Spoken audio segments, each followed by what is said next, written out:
Hi, my name's Luke. I'm going to go through Leaving Cert Higher Level Maths Paper 1, Section A from 2022 in this video. As I go, I will reference the marking scheme, which you can find online, and I'll also be using these tables. Okay, so let's get started. Here's question 1, which is an algebra question. And what we have here is we have this quadratic equation.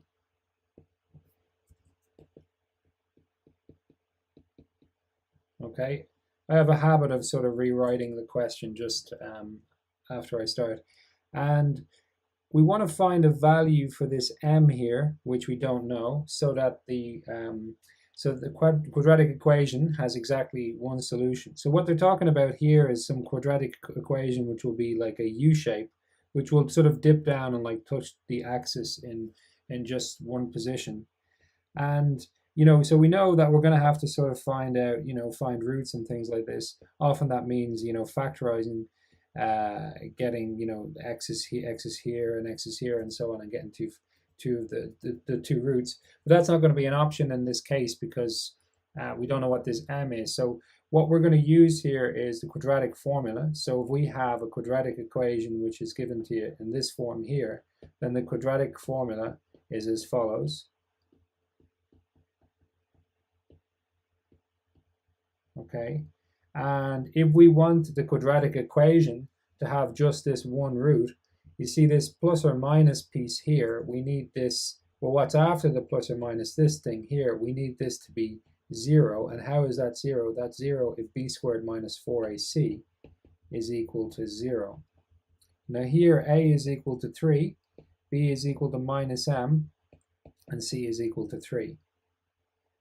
Okay, and if we want b squared minus 4ac equal to 0, it's the same as saying minus m squared minus 4 times a, which is 3, times c, which is 3, equal to 0. So we need m squared minus, and then this is 4 times 9, which is 36, equal to 0, which is the same as saying that m squared is equal to 36, and this will give us two values for m. M is equal to 6, or m is equal to minus 6. Okay, so this was a quadratic equation, but we weren't able to use this factorization method, so we had to use the quadratic formula over here. And then this is something that we should know about quadratic formulas, this one here. Okay, so now the next one we have to explain why this has no real solution. And there's two ways to do it. The first and probably the easiest way to do it might be just to multiply it all out and then, use the quadratic formula and see what happens. Okay, so if I multiply this out, it'll be 2x plus 3 by 2x plus 3 plus 7. That'll be like 4x squared. Okay, then 2 by 6, so it'll be this times this, this times this, this times this, and this times this. So 2x times 3 will be 6x, 3 times 2x will be another 6x, so that's 12x. And then plus 9 plus 7 is equal to 0. And so I have 4x squared plus 12x plus 13 equal to 0. And then looking at the quadratic formula again, if I have ax squared plus bx plus c equal to 0, then x is equal to minus b plus or minus the square root of b squared minus 4ac all over 2a. Now, if this here inside of the square root, if this is negative, because we can't get the square root of a negative number, there's no number, so that no real number that when you square it that you get a negative number. So if we're not going to get real roots, we would need b squared minus 4ac, which is the thing that's underneath the square root. We need this to be less than 0. Okay, so we're going to check that. A is equal to 4, b is equal to 12, and c is equal to 13. That means that b squared minus 4ac is equal to 12 squared minus 4 times 13, which is 144, minus, let me get my calculator, 4 times 13, which is equal to 208. And this is less than 0, so this means no real roots. Okay, so that's one way to do it.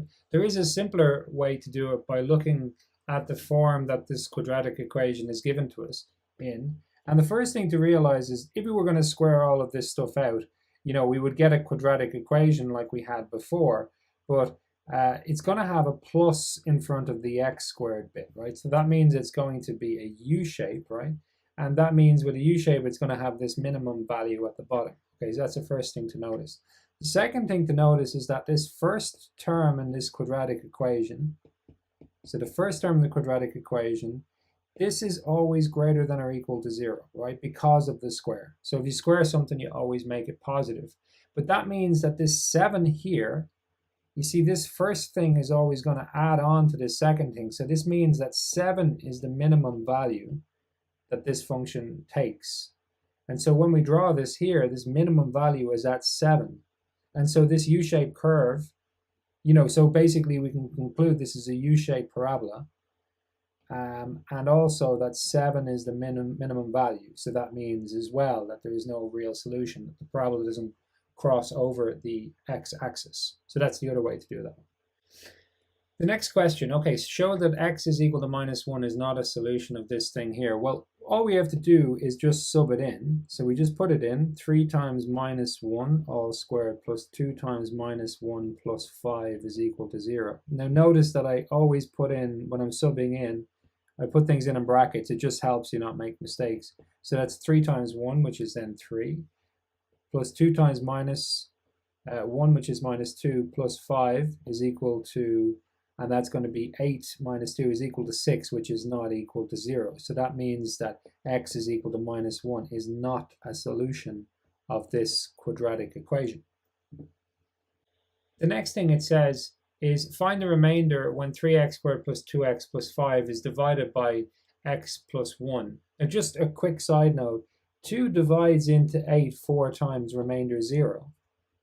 But 2 divides into 9 4 times, remainder 1. So when we do, dividing this linear into a quadratic, we're going to do it in exactly the same way. Okay? So I'm going to take what we're given here. We have to do x plus 1 divided into 3x squared plus 2x plus 5. Okay. So how to do these divisions? So we're going to put a number here. And that's going to multiply down by this one here so that we end up with a 3x squared here. Okay, so we have to look at this here and decide what that has to be. And that's going to have to be 3x. So 3x will multiply by that x there to give us 3x squared. But then we also have to multiply it by this one here, 3x. And we just put the x squareds under the x and the x under the x, like so. And now we're going to change the signs. Okay. So not make them minus, change the sign. So if they're minus, make them plus. And then we get a 0 here, and then we end up with minus x here, and then we're going to carry down that 5. And now what we do is we repeat that process. So we look here, we have to put a number here that multiplies here to give us a minus x here. Okay, what does that have to be? Well, it has to be a -1. So -1 will multiply by that x and give us a minus x, and -1 will multiply by that 1 to give me -1.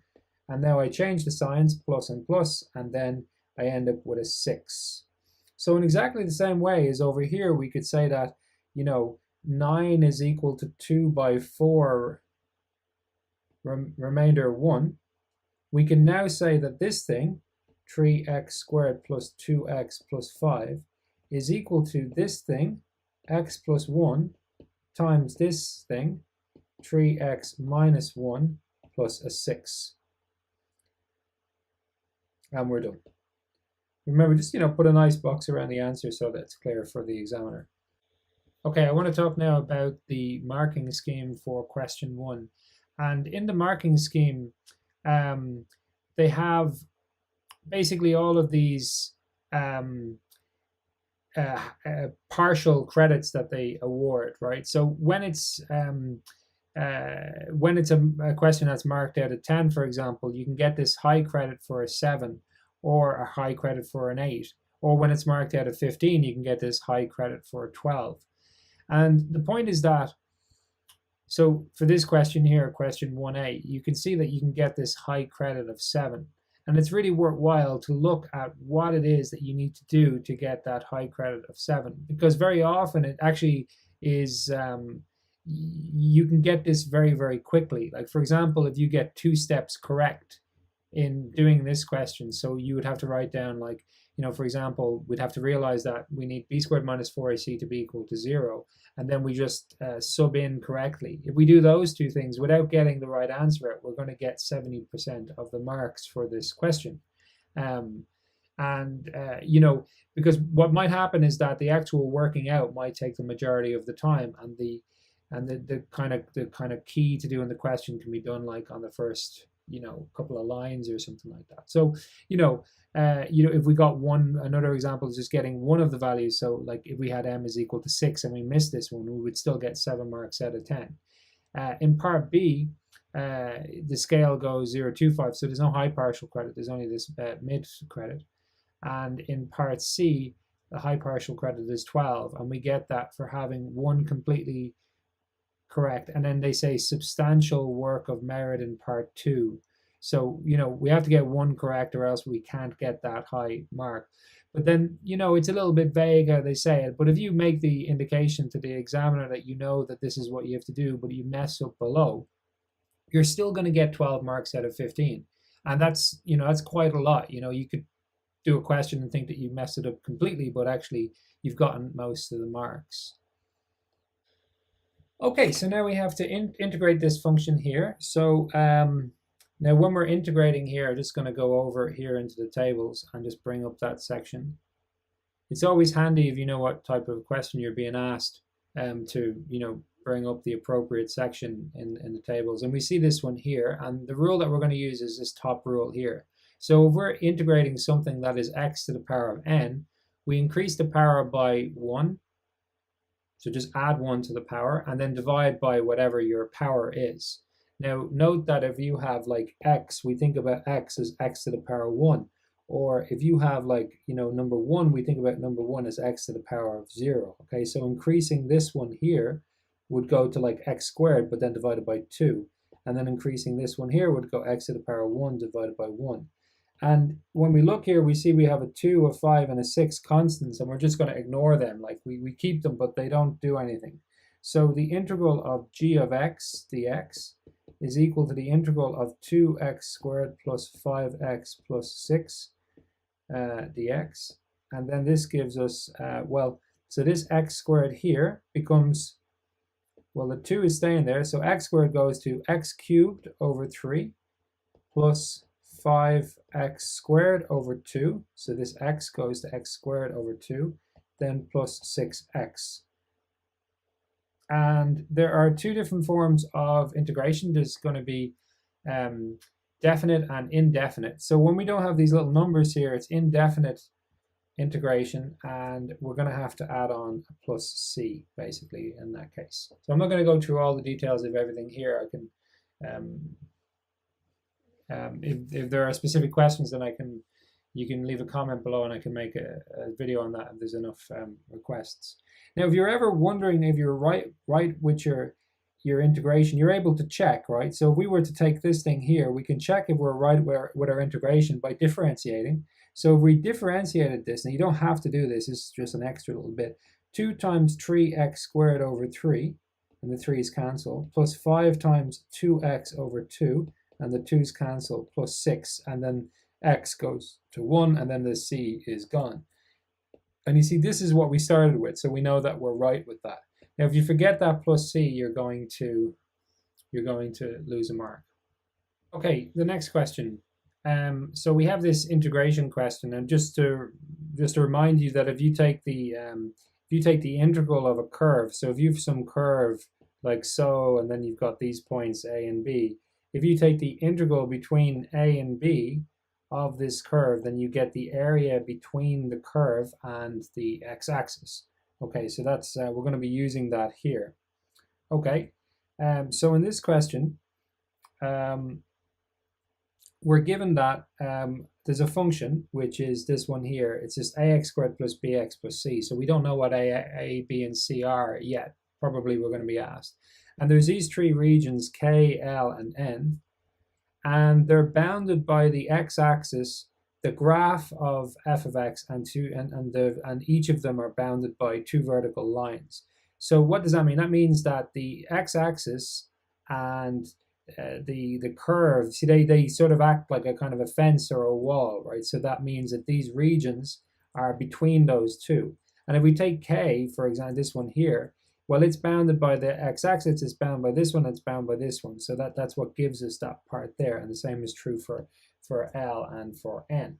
Okay, now we're told that the area of this region here, so this is the region K, the area of that is 538 square units. And okay, so now we have to show, since we know that it's 538 square units, we have to use integration of f of x to show that this is true. Okay, so what does that mean? So we're going to integrate f of x dx, and we're going to do this for the region K, right? So that means that, well, we want to look at these limits for integration. So this region K, it goes from 0 on the x-axis to 2 on the x-axis. So we go ahead and we integrate these two, integrate this function from 0 to 2. And when we do that, we get, okay, well, we keep the a, and then that becomes x cubed over 3, and then this is b times x squared over 2 plus c times x. And I'm going to put that now into square brackets and put these limits on here, 0 and 2. Okay, so what does that mean? That means that this now is equal to, you take the 2 and you sub it in place of x here, and then you put the 0 and you sub it in place of x here, and then you subtract the first one from the second one. So we're going to take that same thing again, a times 2 cubed over 3 plus b times 2 squared over 2 plus c times 2, minus the same thing but with zeros subbed in. And when 0 is everywhere, I don't really care, so c times 0, because this is all going to work out to be 0. So this ends up being, well, 4a, it's going to be 8a over 3 plus, well, one of these two is cancelled, plus 2b plus 2c. And that's now equal to the area, which is 538. So what I'm going to do is cross multiply by the 3, first of all. So I'll get 8a plus 6b plus 6c is equal to 1,614. And we can see we can divide a 2 into everything. So divide both sides by 2, we get 4a plus 3b plus 3c. And then 1,614 divided by 2 is going to be 807. So as required. Now the next part, the area of the three regions K, L, and N give the following three equations, and then solve these equations for A, B, and C. Now this question here, if the previous question was about integration, and we'd be nearly tempted to think that this question is about integration, but actually this is just a simultaneous equation question. And the question is just to find the values of A, B, and C. So what we're going to do is we're going to label the first equation 1, the second equation 2, and the third equation 3. We have to pick two of these, cancel out a variable, and then get another equation, pick another 2, cancel out a variable. And when we look at the variable that we want to cancel, I'm going to cancel the C's for a couple of reasons. We can see that they have the same number in front, so it's going to be, we don't have to multiply an equation by anything. And also for the B's and the A's, the numbers are quite larger, right? So if you were to multiply one line by another, you'd be multiplying 76 maybe by, and that's sort of, you always make mistakes when the larger the numbers are. So you want to keep the numbers as small as possible. So I'm going to try to cancel out C, right? So how do I do that? Well, I take equation 1 and equation 2, and I'm simply going to, let me multiply equation 1 by, minus 1. So you multiply equation 1 by minus 1. Then we would get minus 4a minus 3b minus 3c is equal to minus 807. And then equation 2, we just leave that as it is, 9b, and then plus 3c is equal to 879. And then when we cancel these, okay, that'll be 24a, this will be plus 6b, and then 879 minus 807 is then 72. And now what I'm going to do is I'm going to divide across by 6, and I'll get 4a plus b is equal to, and 72 divided by 6 then is equal to 12. And I'm going to call this equation 4 and just label it nicely like that, okay? Okay, and now I'm going to repeat the same process, and why not take equation 1 and equation 3 this time, and again multiply equation 1 by minus 1, so that's minus 4a minus 3b minus 3c is equal to minus 807, and then 76a plus 15b plus 3c is equal to 663.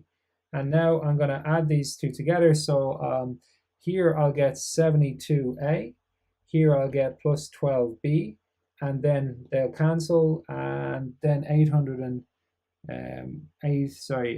going to be 663 minus 807 is going to be equal to minus 144. And if I look at these three numbers here, I can see that they're actually divisible by 12. So 72 divided by 12 is 6a, plus b is equal to, and then 100 minus 144 divided by 12 is equal to minus 12. And we're going to call this equation here equation 5. Okay, so now if I take equation 4 and 5 together, I'm just going to bring them onto a new page. We can see now that we can simply subtract one from the other, right? So I can simply subtract, or I could multiply minus 1 by this one, then this would be a minus, this would be a minus, and this would be a plus. Now I add them, that means that 10a is equal to, sorry, not 10a, minus 2a is equal to 24, so a is equal to minus 12, and if I now sub that value of minus 12 back in here, I've got 4 times minus 12 plus b is equal to 12. So that's going to be minus 48 plus b is equal to 12. So that means that b has to be equal to 12 plus 48. So b is equal to 60. So here we go, b is equal to 60. And then if we take those two values and we sub them now into equation 1, so this is equation 1 here, and we take those two values and we sub them in. So 4 times minus 12 plus 3 times 60 plus 3 times c is equal to 807. So that's going to be minus 48 plus 180 plus 3c equal to, well, that's going to be, 132 plus 3c equal to 807. That means that 3c is equal to 807 minus 807 minus 132, which is 675, and that makes c equal to 675 divided by 3, which is then 225. So I have my answer then, that a is equal to minus 12, b is equal to 60, and c is equal to 225. Don't worry if your answer is a little bit messy. Just make sure at the end that you clearly write down what the answer is. Now the marking scheme for question 2. So to get the high partial credit in this case here, we had to get 3 out of the 4 terms to be correct. So if you'd missed the c, or if you missed one of these here, then you couldn't get that high credit. And here the high credit is 8, and in order to get that high credit, you'd have to get 3 out of 4 of the steps correct. So if you get down to this line here where we sub in the 2 and we sub in the 0, and you get to this line, but you just don't do those final steps, you're still going to get 8 marks out of 10.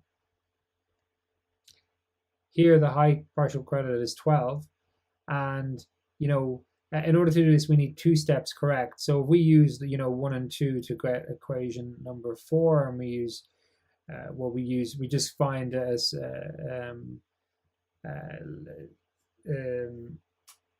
in this case it did 2 and 3, we did 1 and 3, but it doesn't matter which one you do. But then if you use that to get the next equation, then that would be 12 marks out of 15. So it's worth bearing this in mind to know what you can get awarded a high partial credit for. Okay, so question 3 is on complex numbers. And, you know, when we do complex numbers, you know, there's important things to remember.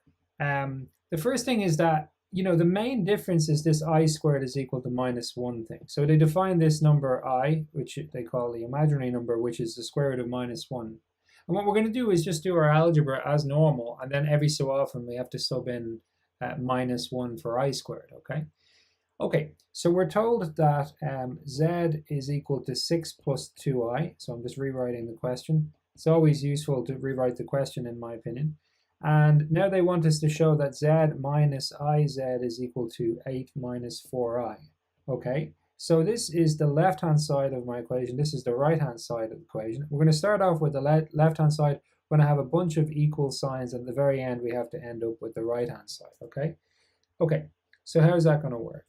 So the left-hand side, they say z minus iz, but we've been told that z is equal to this thing here, so that's 6 plus 2i minus I times 6 plus 2i, okay, which is 6 plus 2i minus, now that's I times the 6, which is 6i, and then it's going to be minus I times the 2i, which will be minus 2i squared.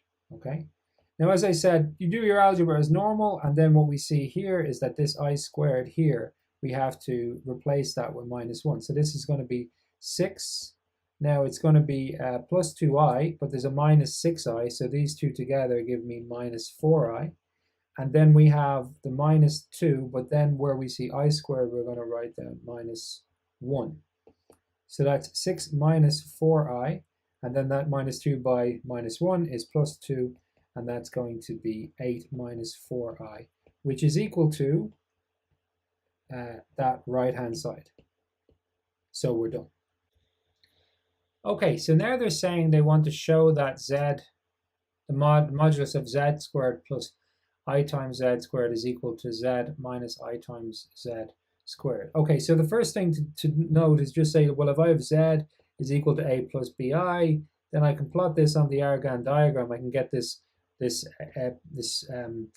point AB. So remember, on the Argand diagram, this is the real axis, this is the imaginary axis, this is the A, this is the B, and then we have this coordinate AB here, and then z, this is the modulus of z is just the length of that side there. We already know from Pythagoras theorem, so this side here would be a, this side would be b, so the modulus of z is then equal to the square root of a squared plus b squared. You don't need to know what I did here, but Pythagoras theorem comes up in many forms, and you know, if you understand Pythagoras theorem, it comes up in a few different places on the Leaving Cert course, so it's always good to see it when it appears. So the modulus of z is just equal to the square root of a squared plus b squared. Now, z for us, what was that? That was z was equal to 6 plus 2i. And they want us to show that the modulus of z squared plus I times z squared is equal to z minus iz, the modulus of z minus iz all squared. Well, what we have to do is we have to work out each of these pieces. So the modulus of z is the modulus of 6 plus 2i, which is the same as 6 squared plus 2 squared, which is the square root of 36 plus 4. And that implies that the modulus of z squared is equal to 40. Now the modulus of iz squared, so iz is going to be, well, it's going to be 6i plus 2i squared. So what I'm doing is I'm taking this thing above, and I'm multiplying it by I, and I get an I there, and I get an I squared here. So then this becomes, well, this here becomes -2, so -2 plus 6i, and the modulus of that is then -2 squared plus 6 squared, which again is the square root of 4 plus 36, which is the square root of 40, which means the modulus of iz squared is equal to 40. And that tells us that this one is 40, this one is 40, so this whole side here is equal to, the left-hand side of this equation here is equal to 80. And now the modulus of z minus iz, so that's going to be the modulus of 6 plus 2i minus, and iz was equal to this thing, minus 2 plus 6i, which is going to be equal to, well, 6 minus minus 2 is going to be 8, and then plus 2i minus 6i is going to be minus 4i, which is the square root of 8 squared plus minus 4 squared, which is the square root of 64 plus 16, which is the square root of 80. And now when I square that, I get 80. And so I see that this has been shown. Now from before I had that z was equal to 6 plus 2i. iz was equal to minus 2 plus 6i. On the Argand diagram, this is the point 26, and this is the point, excuse me, that was the point 6,2, and this is the point minus 2, 6. So I can go over here and I can mark this point here as the point 6,2, 6 on the x and 6 on the real axis and 2 on the imaginary axis, and then this is minus 2, minus 2, 6, this point here.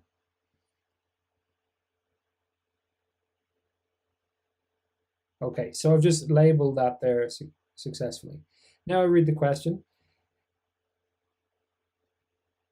So the circle passes through these 3 points, as shown in the diagram, and we're told that this one here and this one here are the endpoints of a diameter. Okay, and now they ask us to work out what the area of the circle is in terms of pi. So let's just quickly go over to this one here, and we're just going to find the formula that we need. So the area of a circle is given by this here, pi r squared, right? So the area of the circle is equal to pi r squared. Now we have, so we need to find r, okay? Now we don't have r would be like a radius, right? So, but what we do is we have these 2 points are the endpoints of a diameter. So if we were to find the distance between those 2 points there, and then take that distance and divide by 2, we would have the radius. Okay, so how do we get the distance between those 2 points? Well, we're just going to go down through the, until we find the formula that we need for, the distance formula that we need, which is here, this one here. So if we've got 2 points here, it's the square root of subtract the x's squared plus subtract the y's squared. So let me write that down there. So the length of the diameter is the square root of x2 minus x1 all squared plus y2 minus y1 all squared. And that's equal to the square root of, and then it's going to be, well, x2, let's we just go in and label these things. It doesn't really matter. Let's call this x2 and y2, x1 and y1. It doesn't really matter, but just put those labels in. It'll make life a little bit easier. So that's going to be 6 minus, and then it's going to be 6 minus minus 2, 6 plus 2, all squared, plus, and then y2 is going to be 2, and then minus 6 all squared, which is going to be equal to the square root of 8 squared plus minus 4 squared, which is going to be equal to the square root of 64 plus 16, which is equal to the square root of 80. And then the square root of 80 will be equal to, let's say it's going to be 4 times the square root of 20, the square root of 4 times the square root of 20, which will be 2 times the square root of 20. And then the square root of 20 will be 2 times, and then 2 times the square root of 5. And now that means that the radius is therefore equal to 2 times the square root of 5, because it's half of the diameter. So I have to cancel off that 2. And that means that the area of the circle, then, area of the circle is equal to pi r squared is equal to pi, and then that's 2 root 5 squared, which is the same as 20. So 20 pi. And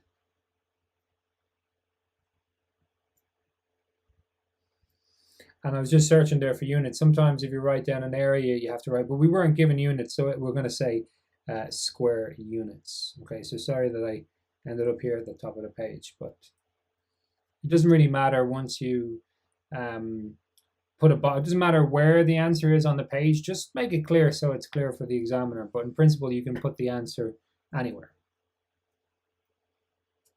Okay, the next question is to work out like this root 3 minus I all to the power of 9. And what we could potentially do is we could just multiply this thing out like 9 times, but it would take ages, right? So we don't want to do it that. Instead, we want to do it using De Moivre's theorem. And this is De Moivre's theorem here. Now I'm just going to add this in here.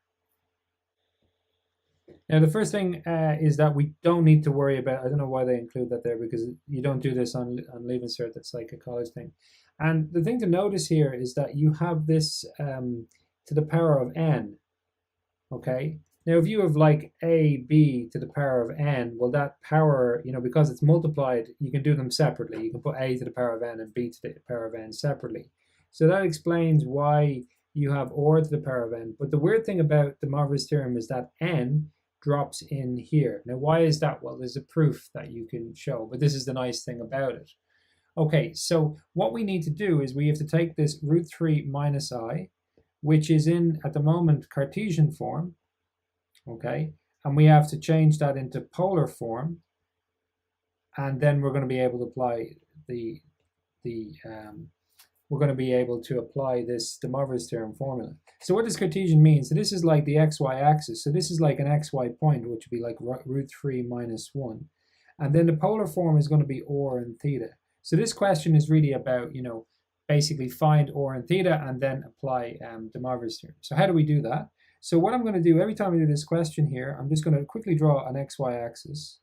Okay, this is be the Argand diagram, so the real axis and an imaginary axis. And what I'm going to do is just going to call this point here, this is the root 3, and then this is the minus 1 here. So the point is there. And then, okay, let me mark on. So this distance here is going to be or. And then this angle here is going to be theta. Now actually what I do is, I'm just going to take this triangle here out and just draw it by itself over here.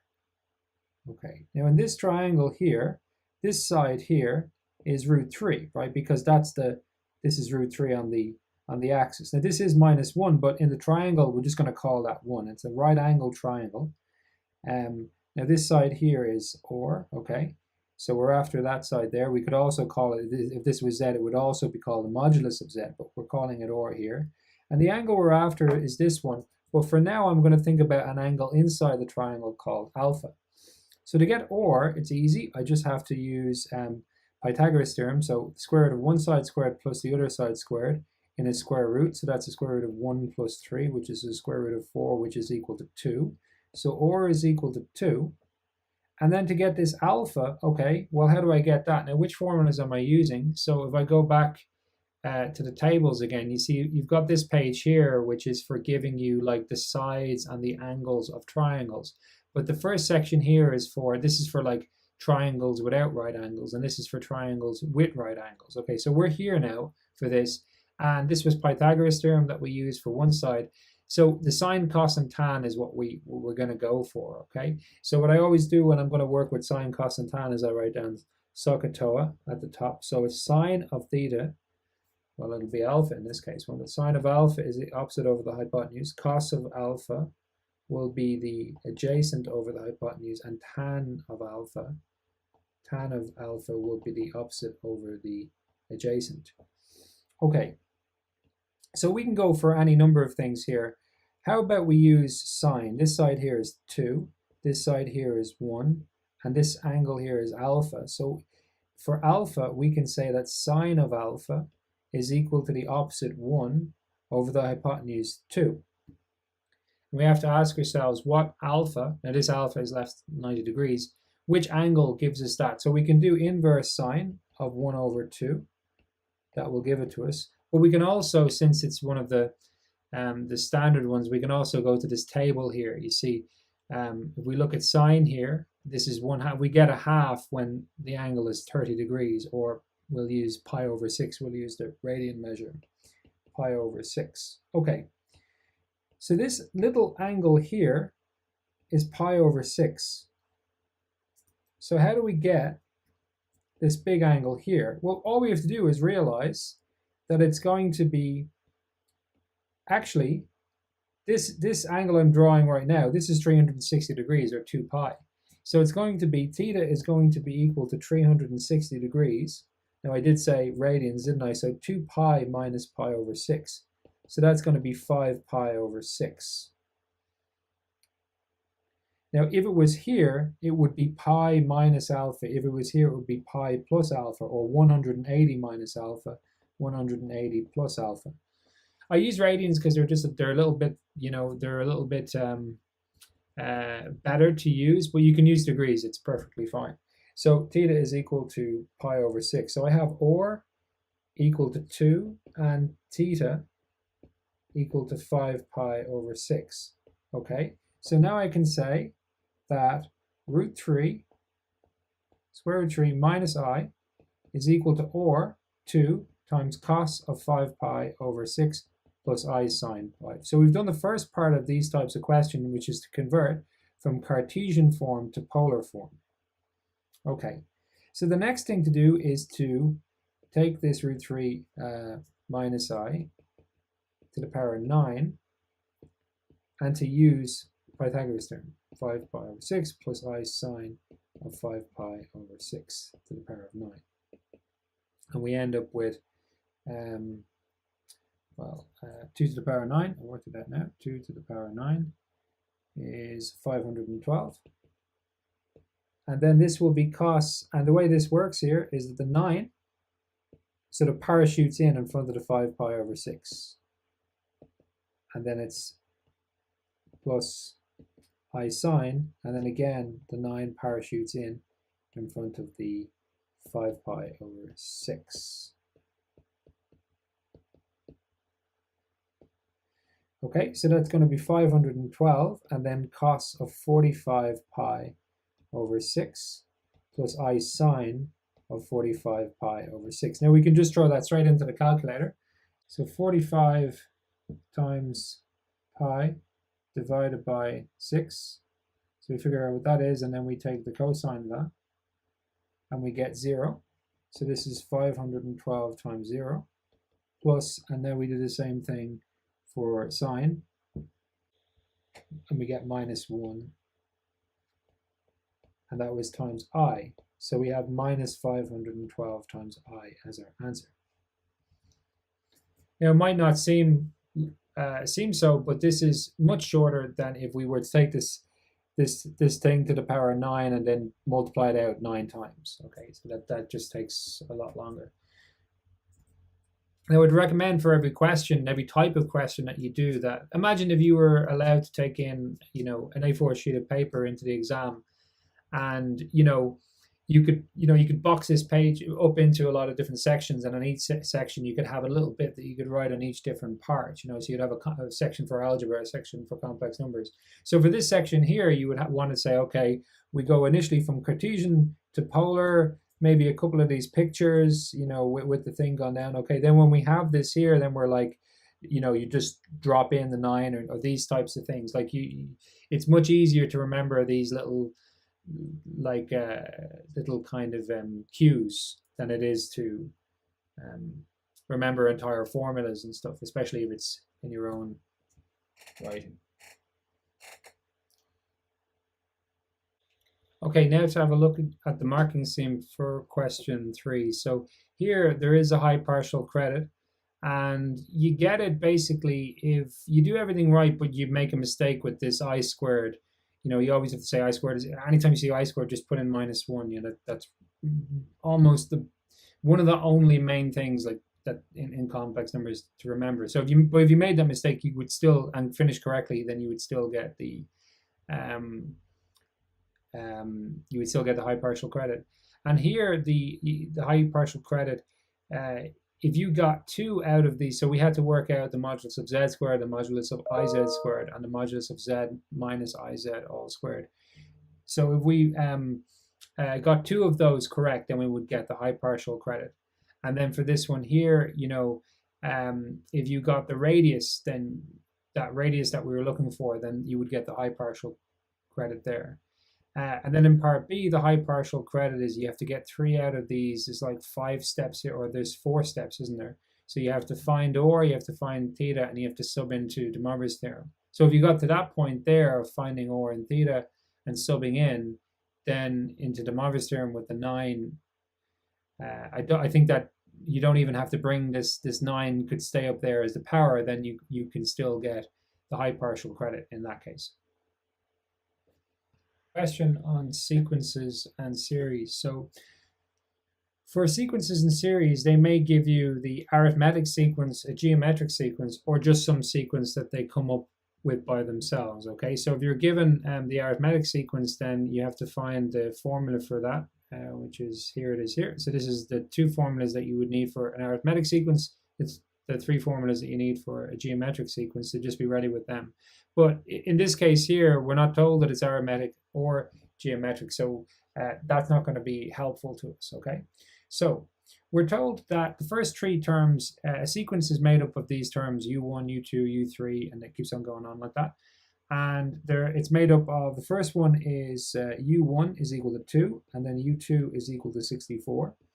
And then we're told un plus 1, so this is the next number in the sequence, is made by taking the square root of the previous one, the one just before that, and then the one just before that, okay? So you have to take the 2 numbers that came before, so you see that's n plus 1, and then what's the number in the sequence that became before n plus 1? It's n, and the one that became before that is n minus 1. So like, for example, if that was, let's say if you were looking for u4, you would need u3 and u2, or if you were looking for u100, you would need u99 and u98, okay? Now here they're asking, like, what is u3, and then get it in the form of 2 to the power of p, where p is an element of OR. So p isn't like going to be, it might be a whole number, it could be like a whole number like 5 or 6, but it could also be like a fraction or something like that as well, okay? So we're just going to directly apply the formula, and we're going to take n to be equal to 2. So here's the formula, and directly applying the formula, u3 is equal to the square root of the previous one, u2, divided by the one before that, u1, okay? Which is the square root of 64 divided by 2, which is the square root, well, 64 divided by 2 is equal to 32. And now we just have to, you know, there's a page here in our tables here, like, so these are the laws for indices and stuff. The best way to, like, to understand these, to know these, is just to kind of use them a bunch of times, you know. They're mostly straightforward. These ones are a little trickier, but just using them and seeing where they come up and kind of learn it that way, I would recommend, is the best way. So the first thing is that the square root is always like something to the power of a half, right? So instead of writing the square root of 32, I'm going to write 32 to the power of a half. And the other thing I notice is that, well, you know, see, the answer is like they want it to be 2 to the power of something. So I need to get this to 2 to some power, okay? And I see that 32, well, 32 is the same as 2 to the power of 5, okay? And then that's to the power of a half. And now if I have a power to a power, then I multiply the power, so that's 2 to the power of 5 over 2, and I'm done. So p is equal to 5 over 2, okay? Okay, the next question. So the first 3 terms in an arithmetic sequence are as follows. I'm just going to stop straight away and just go to the section where they talk about arithmetic sequences. And I'm just going to copy these 2 formulas over.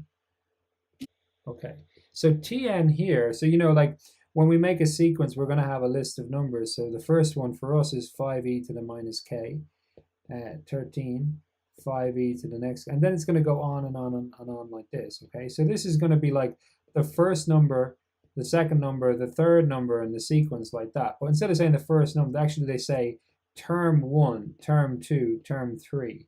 So term n just means like, okay, you know, we would find, let's say n, we wanted n to be 7, we would have t7, which would be there, or t, you know, t100, which would be up here, right? Something like that. So it's a way to kind of jump up the sequence up to a place where you want to go. Remember, sequence is just a list of numbers like this, okay?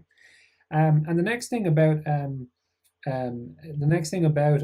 arithmetic sequence is you always have an A and a D, and a is the number that you start with, and d is the common difference. So this is the number that you add on to the previous number to get the next number. So like if a was equal to 2 and d was equal to 3, our sequence would be 2, then plus the 3, 5, then plus the 3, 8, and each time we're adding on a 3 to get these numbers in a sequence. So we need to look at this sequence here, and immediately we can say, well, a must be whatever the first one is, right? So that's, it doesn't look like, it looks a bit weird, but it's just the first term in the sequence. That's what the a is. Now d is harder to get, but what we see is d is equal to, well, there's two different ways to get it, isn't there? Like if we were to look over here, we can see that the d is a jump of 3. Now how do we get that jump? We say 5 minus 2, that's how we get the jump of 3. But we could also get it from here, 8 minus 5, or from here, 11 minus here, or 14 minus 11. So you can always get it from the gap between one term and the next. So I can say d is equal to, well, it's equal to the gap between these two, right, which would be 13 minus 5e to the minus k, but it's also equal to the gap between these two, which is 5e to the k, 5e to the k minus 13, okay? And this happens all the time, we have now got an equation, you see. If you just now don't look at anything else in the entire page, we have an equation, you see, for those two there, okay? So that's what we're going to start with. So let's have a read of the question now. So it says, these are the terms in the sequence. And it says, by letting y equal e to the k, show that 5y squared minus 26y plus 5 is equal to 0. So y is now equal to e to the k. But let me have a look at this now. This is 13 minus e to the minus k. Now, if we just stop for a moment and say, well, e to the minus k, anytime we see the minus up in the power, right, it's 1 over that, okay? So instead of saying, 13 minus 5e to the minus k, I'm going to say 5 over e to the k, and that's equal to 5e to the k minus 13. But they said that 13 minus 5 over e to the k equal to 5e to the k. Sorry, they said that we want to make that substitution. So what I'm going to do is everywhere I find this e to the k, I'm going to substitute that with y. And so now I have this equation here. Okay, so now this might not look like it, but this is actually a quadratic. Anytime you see like this, one of the variables hiding below the line, see what we can do is we can multiply both sides by y. Why do we want to do that? Because that y will cancel with that y.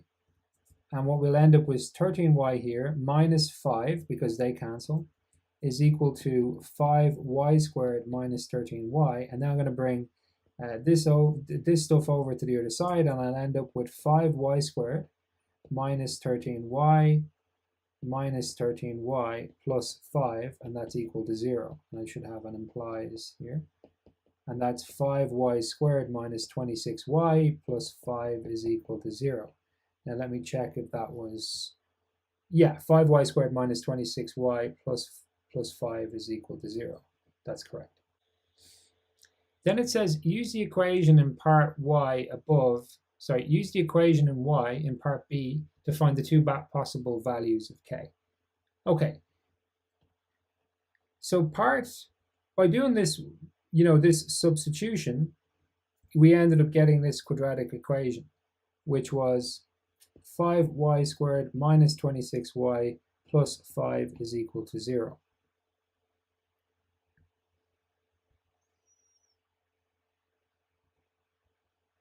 Now, if we solve this quadratic equation, then we can get two values for y, and then we can use those two values for y to get because y was equal to e to the k, right? So we'll be able to get k out if we have y. So let's get y first. So we could use the quadratic formula here, but actually, if we look at this, well, first of all, it's 5y and y, right? Because we can't get 5y squared without we need to multiply 5y by y. And then the question is, okay, well, this has to be 1 by 5, this one over here. And the question is, well, is there a way to get a minus 26? Well, okay, we could put a 5 here and a 1 here, you see, and then that would be 5 by 5 would be 25, and 1 by 1 y would be 1, so we have 25 and 1, so we can get 26. But we need a minus y, and how do we get that? Well, if these are both minus. And so we have y is equal to 1 over 5, or y is equal to 5.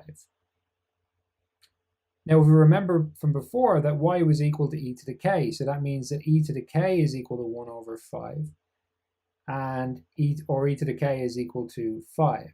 Okay, so now how do we get k?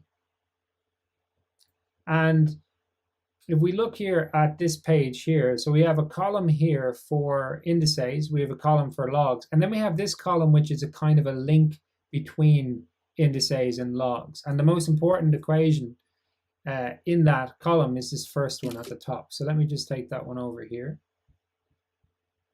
And so what it tells you, you see, if we're after something that is up in a power, which we are, we're after this k, we have to take the log of both sides. See, if we take the log, and every time you take a log, you take the log to a base number. And what base number? Well, we take a log to the base of this a here. So we take log to the base e of e to the k is equal to log to the base e of 1 over 5 from the first one.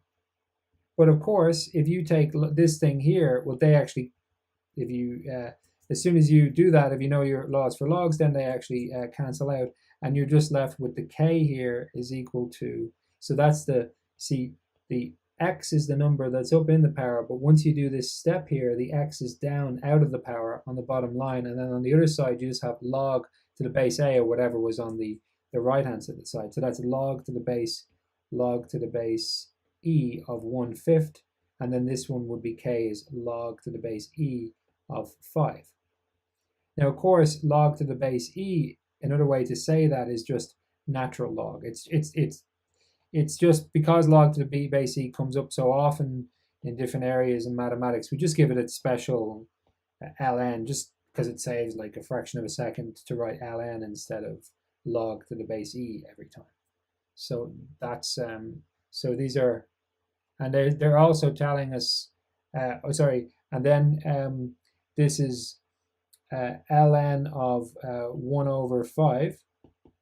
If we look at our laws for logs, see, if you have ln of 1 over 5, it's ln of the top thing minus ln of the bottom thing. So this is ln of 1 minus ln of 5. And then ln of 1, if we have a look over here as well, ln of any log of 1 is always going to be 0. So that's 0 minus ln of 5. So we have minus ln of 5. So this one is minus ln of 5, this one here. And the other one is ln of 5. So that now, you always want to have, you know, they'll say they want the answer in a particular form. And if you don't get right there, you can lose a mark or two. Marking scheme for question 4. So in the first one, we had a high partial credit of 7. And basically, if we got 2 steps correct, so if we said u3 was equal to the square root of u2 over u1 and then sub them in, then that would be enough to get 7 marks out of 10. And then in this one here, the high partial credit, if we get 2 steps correct. So in order to do this, we had to get this equation first of all, and then we had to sub in for the e to the k is equal to y. So this, you know, e to the minus k is 1 over e to the k, so that'll be 1 over y. So if we got those 2, then we would get 7 marks out of 10.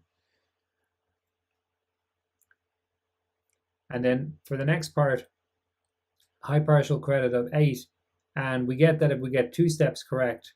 So, you know, basically factorizing the quadratic equation and getting 5 or 1/5, just doing that amount and nothing more is enough to get you 8 marks out of 10, which is good to know. Get the derivative of this function here, and before I do that, I'm just going to get this page up here. So this is this column here will show us the derivative of a bunch of sort of simple functions, and then we have more complicated cases on the right here. And the one that we're going to be using is this one here.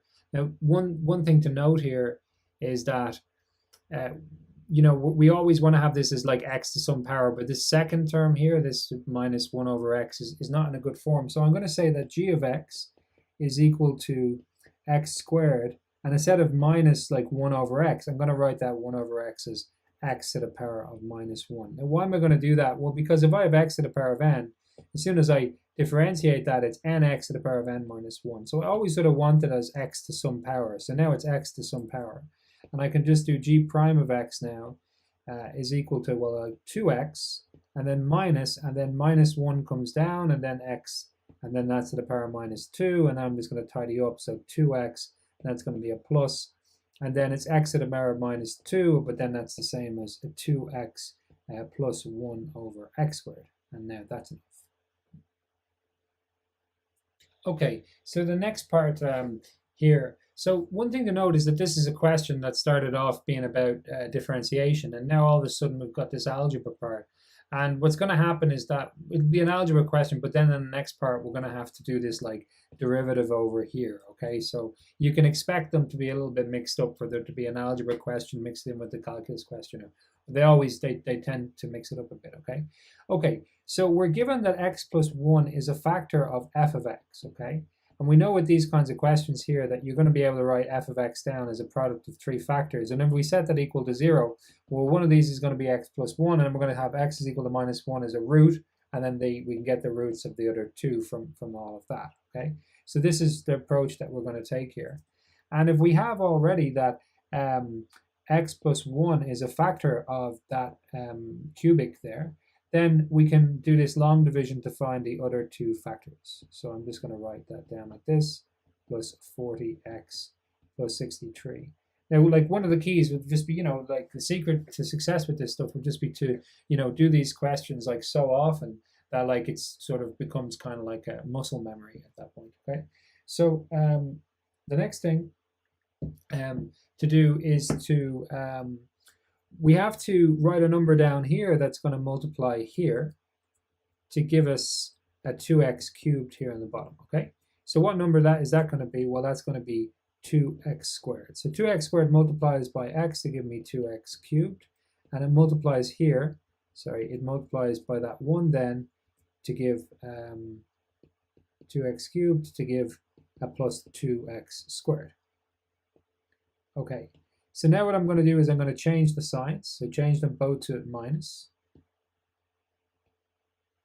And I'm going to then add. Okay, so they cancel. That's the whole point there. And then this is going to be minus 23x squared. And then I just copy down the other 2 that are already there.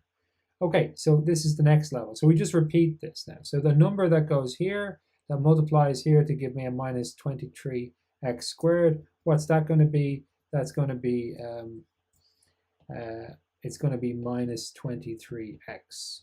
So that would be minus 23x, but it also multiplies by the 1 to give me a minus 23x here.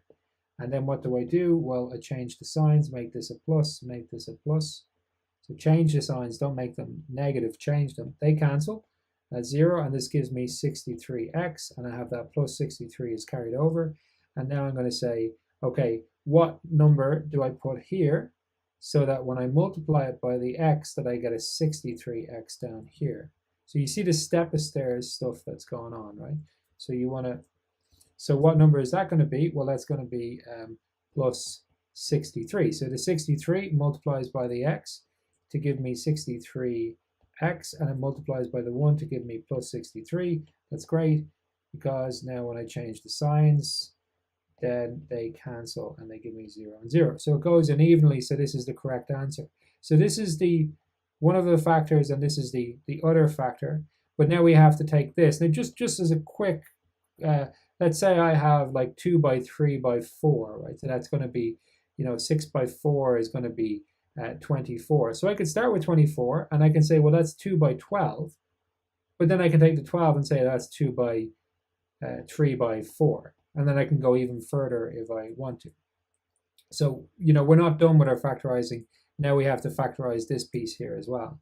So let me just take that there. So that's going to be 2x squared minus 23x plus 63. And I put brackets and brackets, okay? So then this is, sorry, this is 2x and x. And, well, two numbers that multiply. You know, I'd be tempted to use the quadratic formula, but I might get away with this here. Let's have a look. So 1 times 63. So incidentally, this has to be 2x and x, because the only way that we can get 2x squared is with 2x and x. But 63 we can get as 1 times 63. We can get 3 times 21, or we can get 6 times, 9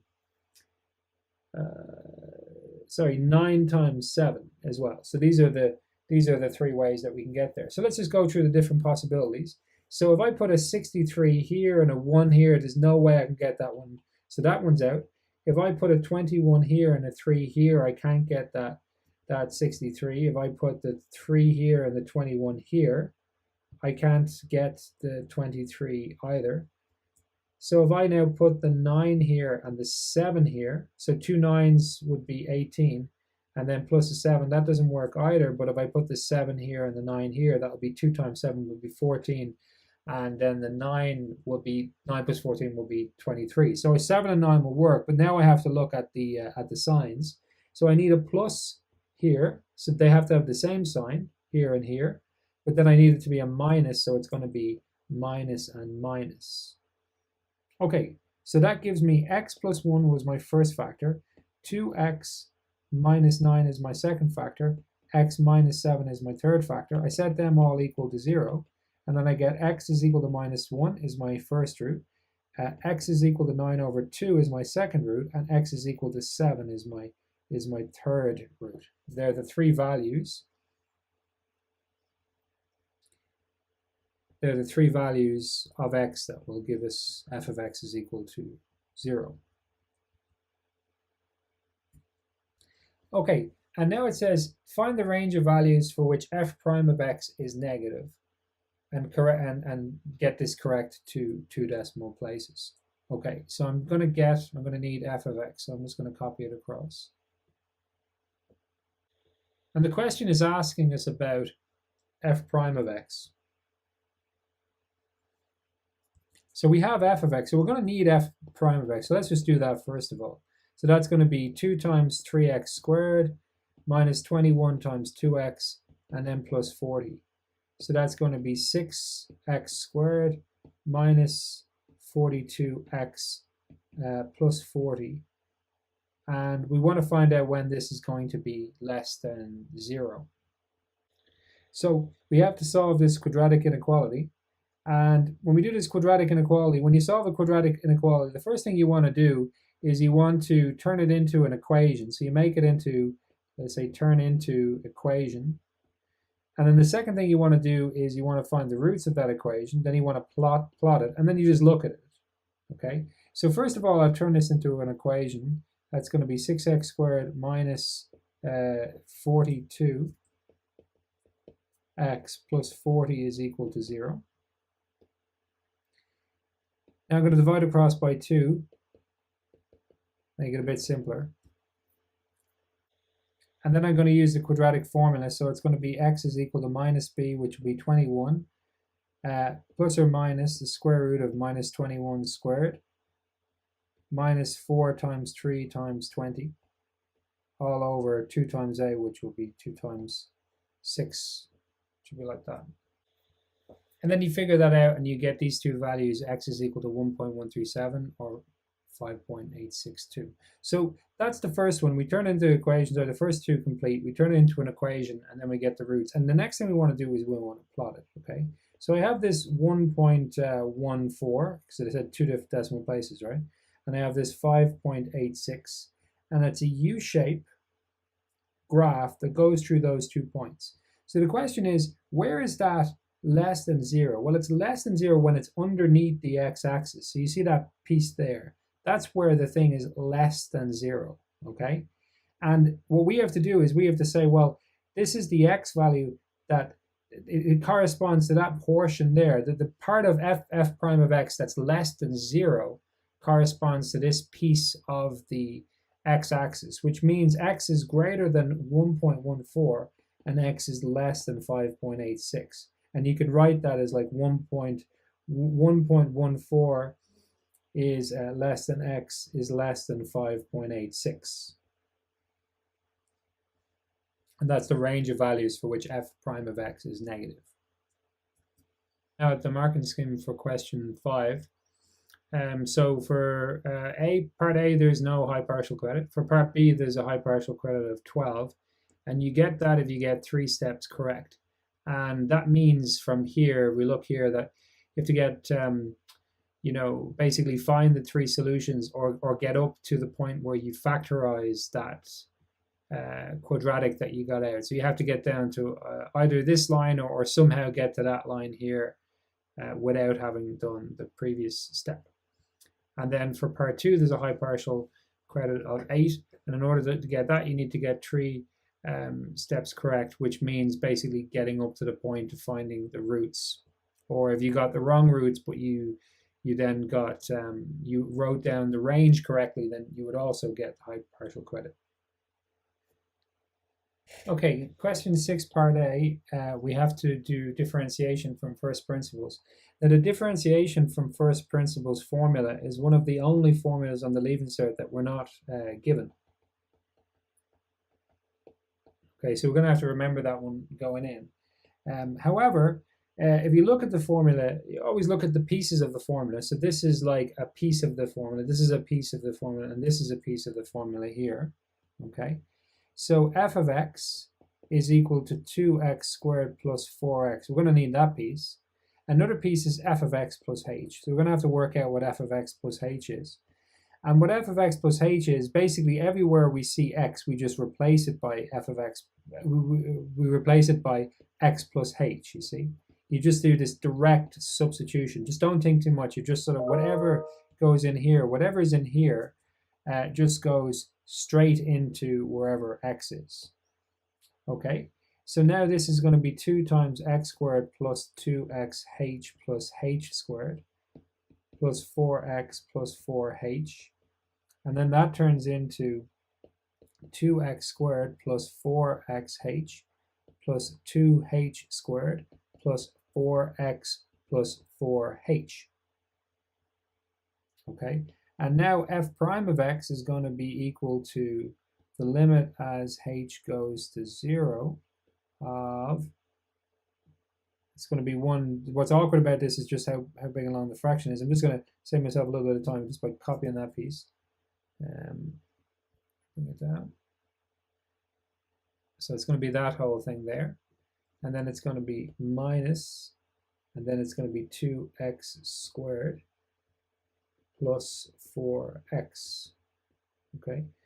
And okay, so the way this question works is if we look at the top line of that fraction there, there's going to be some terms, like these terms, that don't have h's in them, okay? And then there's going to be another bunch of terms that do have h's in them, okay? And what's going to happen is that all the terms that have h's in them are going to cancel. So that 2x squared will cancel with this minus 2x squared, and this 4x will cancel with this 4x. And then you see, of everything that's left has got a h in it, you see? And what happens is that this h on the bottom line will that's the way that these always work. So this has to happen or else you've gone wrong. So now I'm going to cancel this h with that h there, this h here with 1 power of h here, this h here with this h here. And then what I have is that this line here becomes the limit as h tends to 0 of 4x plus 2h plus 4. Now, when you work out these limit, what's going on with limits is a little bit, subtle what's happening with limits. But working out limit questions, it's not subtle. We're just going to put in the value of 0 in here. Right? We're just going to sub it in. So we end up getting 4x plus 2 times 0, which is just 0, plus 4. And that's our answer, okay? Now, the nice thing about, questions about differentiating from first principles is that we can just actually just differentiate the function normally and we would get 4x plus 4. So we know that we're correct. Okay, now you could say, why not? Why go through all the trouble? And the point is that this, this page of rules that we have here have been sort of painstakingly worked out from first principles, then we get this page here. And but this is, you know, from first principles is how you get these rules in the first place. Okay. And now we have a question about some rectangle that's expanding in area, and the width of the rectangle is such and such. Now, the first thing you're going to want to do here is you're just going to want to draw yourself a diagram. Like we're essentially missing a diagram in this question, so we just have to let's just do what they say. Okay, so it's a rectangle. Okay, so I'm going to draw a rectangle. Okay, here's my rectangle. I decided to draw it like this, and they've said that the width of the rectangle is x, and the length of the rectangle is 4 times x. So that's why I decided to make it like a, you know, a tall rectangle instead of one on its side. Okay, so they're saying find the rate of change of the area of the rectangle with respect to its width x when the area of the rectangle is 225 centimeters squared. So that's a little bit of a sort of a tricky sentence to sort of take apart, possibly. Okay, so the first thing I'm going to do is I'm going to work out what the area is. So this is a rectangle, so the area is the length by the width. Okay, so that's 4x by x, which is just 4x squared. And the rate of change of the area of the rectangle with respect to its width, you know, we always have to expect that it's going to be like dA dx, okay? Because it's a differentiation question.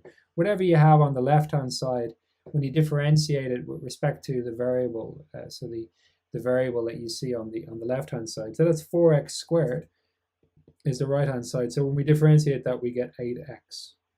Okay, and they say they want us to find out find the rate. So they want us to find the a dx when the area is equal to 225. Now the area is equal to 4x squared, and if 4x squared is equal to 225, now what I'm going to do is I'm going to take the square root of both sides, so then 2x would be equal to, I'll just quickly get the square root of 225. So 225 and the square root is 15. So that means that x is equal to 15 over 2, which is 9.5. So when this is 9.5, then the area is equal to 225. Okay, and what we're going to do with this x is equal to 9.5 is we're going to sub it in here. So dA dx then is equal to 8 times 9.5. So then 8 times 9.5 is equal to 60. Okay, this is the last question of section A on the exam paper.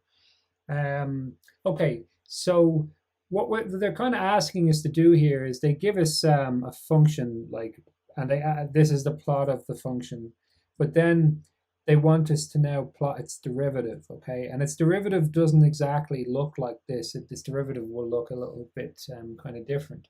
There's just one thing to note here as well, is that this graph here has got 2 different bumps. And that basically means that it's a cubic. And if we differentiate a cubic, we would get a quadratic. So we can expect the other one to have a sort of a quadratic sort of shape, okay? But we're going to have to read through the question and sort of like look carefully at the diagram and then kind of piece together the answer. Okay. So the graph of a cubic function, so this is a cubic, p of x is a cubic function. So like it could be like ax cubed plus bx squared plus cx plus d, okay? It's shown in the region of 0 to 4. And they say the maximum value of p prime of x, so the max value of p prime of x is 1. So the maximum value of p prime of x is 1. So that's not the max value of p of x. It's the maximum slope of p of x. That's probably happening around here, right? That's the steepest that curve gets in the upward direction, right? We're told that p prime of 0 is equal to minus 3. And where p prime is the derivative of p of x. And it says use this information to draw the graph of p prime of x. Okay. So what do we know? We know this is going to be the graph of p prime of 0. So we're given, first of all, we're given a point. When x is 0, p prime of 0 is equal to -3. So this gives us the point 0 and -3. So this one starts at 0 and -3. And what we see is that that the slopes are all negative. You see this portion of the curve here. The slopes are all negative up to this point.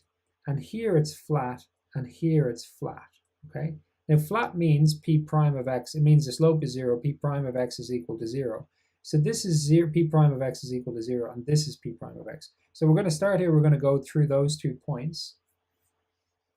And then the maximum slope is equal to 1, and this is just, we want to draw a graph. So, we don't have to be, we just want to make a sketch, right? So we don't have to calculate anything here because we weren't given these values here. But basically, the maximum of this thing here happens halfway in between those two. So this is what this one looks like here. It looks like this. And then after 3, then it's going down again like that. And that's it. So now looking at the marking scheme for question 6. So we have a high partial credit of 12 for 6a, and we get this for getting 3 steps correct. So what are the steps? Get f of x plus h, subtract f of x plus h minus, and then find this thing here, which basically means subtracting, means getting this third line here, and not getting this last bit here would get us the high partial credit. Here there's a high partial credit of 8, and we get this if we get 3 steps correct. So that would mean writing down the area in terms of x, finding the length of the side equal to 15/12, and then finding the derivative, or we evaluate. So 3 out of those 4, but probably would mean getting to the point of writing this 8x down, but also finding the 15/12. So that's our high partial credit there. Okay, thanks for watching my video. I'm going to follow this up with a video on section B and on previous years.